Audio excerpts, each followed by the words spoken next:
اللهم صل على سيدنا محمد يا رب صل وسلم دائما أبدا على حبيبك. أعوذ بالله من الشيطان الرجيم. بسم الله الرحمن الرحيم. إليه يرد علم الساعة وما تخرج من ثمرات من أكمامها وما تحمل من أنثى ولا تضع إلا بعلمه ويوم يناديهم أين شركائي قالوا آذناك ما منا من شهيد وضل عنهم ما كانوا يدعون من قبل وظنوا ما لهم من محيص. لا يسأم الإنسان من دعاء الخير وإن مسه الشر فيئوس قنوط. ولئن أذقناه رحمة منا من بعد ضراء مسته ليقولن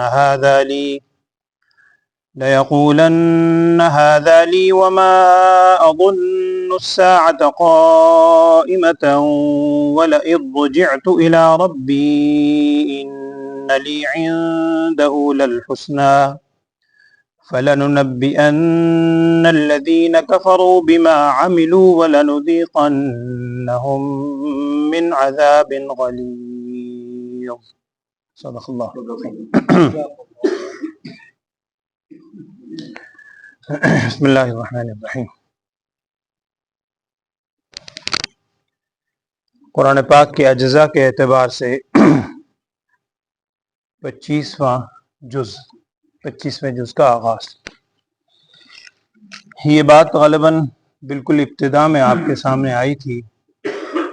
میں نے چند باتیں آپ سے عرض کی تھی کہ قرآن پاک کی جو جمع اور تدوین کی گئی ہے اس صورت میں ہمارے سامنے جو اس میں ما بین دفتین دو گتوں کے درمیان قرآن پاک موجود ہے، تاریخی اعتبار سے اس میں کتنے ادوار گزرے ہیں اور کتنے ادوار کے بعد اس صورت کے اندر ہمارے سامنے آیا. اسی وقت ایک یہ بات آپ کے سامنے آئی تھی کہ یہ جو اجزاء کے اندر ترتیب ہے، پارا تو ظاہری بات ہے عربی کا لفظ ہے ہی نہیں، پے اس کے اندر آ رہی ہے. سی پارا ہم کہہ دیتے ہیں، 30 پارے اجزاء. پارا اصل میں جز کو کہتے ہیں، عربی میں اس کے لیے جز آتے ہیں. اور یہاں بھی آپ دیکھیں حاشیے میں لکھا ہوگا الجزء الخامس والعشرون کہ 25واں جز. یہ 30 اجزاء ہیں قرآن پاک کو جو تقسیم کیا گیا. یہ 30 اجزاء کے اندر تقسیم صحابہ اکرام کے زمانے میں نہیں تھی. کسی تاریخ کے کسی تو حتمی طور پر کوئی قول منقول نہیں ہے، مختلف باتیں ہیں. بہرحال بعد میں کسی دور میں آ کر قرآن پاک کو حفظ کرنے کی آسانی کے لیے، پڑھنے کی ترتیب کی آسانی کے لیے کہ 30 دن میں قرآن پاک مکمل ہو جائے، اس کو 30 اجزاء میں تقسیم کر دیا گیا. اور یہ 30 اجزاء میں تقسیم کرنے میں یہ چیز بھی ذہن میں رکھیں کہ معنی کا اعتبار بھی نہیں کیا گیا ہے. بعض اوقات قرآن پاک میں وہاں بالکل جز ختم ہو رہا ہے، سپارہ ختم ہو رہا ہے، حالانکہ معنی کے اعتبار سے جیسے 14ویں پارے میں ہے، 13واں پارہ جہاں مکمل ہوتا ہے، 14ویں کا آغاز ہے، ایک سطر پہلے سورج شروع ہوتی ہے اور اگلی لائن سے سپارہ شروع ہو رہا ہے. تو اس زمانے میں جو قرآن پاک موجود تھا جس حالت میں، اس کو 30 برابر اجزاء میں تقسیم کر دیا گیا اور وہ جز بن گیا. بہرحال اجزاء کی ترتیب یہ بھی بہت پرانے زمانے کی کوئی فی زمانہ نہیں ہے، لیکن صحابہ اکرام تابعین کے دور کے بعد یہ ترتیب بنی ہے.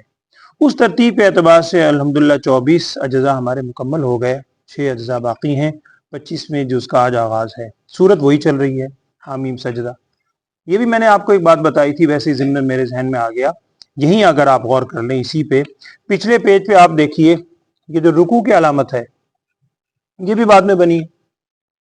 یہ ساری تاریخ ہے، وہ میں نے شاید ایک مرتبہ تفصیل سے بتایا تھا، تفصیل کا موقع نہیں. قرآن پاک کی جمع اور تدوین کمبائنڈ کرنے کی مکمل ہسٹری ہے. صرف ایک بات میں عرض کرتا ہوں، رکوع میں دیکھیں 3 نمبرنگ ہوتی ہیں، یہاں آپ کو نظر آ رہی ہیں. پچھلے پیج پہ دیکھیں نا جہاں رکوع ہے، اس میں وہ جو عین بنا ہوا ہے اس کے اوپر ایک نمبرنگ ہے، ایک نیچے ہے، ایک درمیان میں ہے.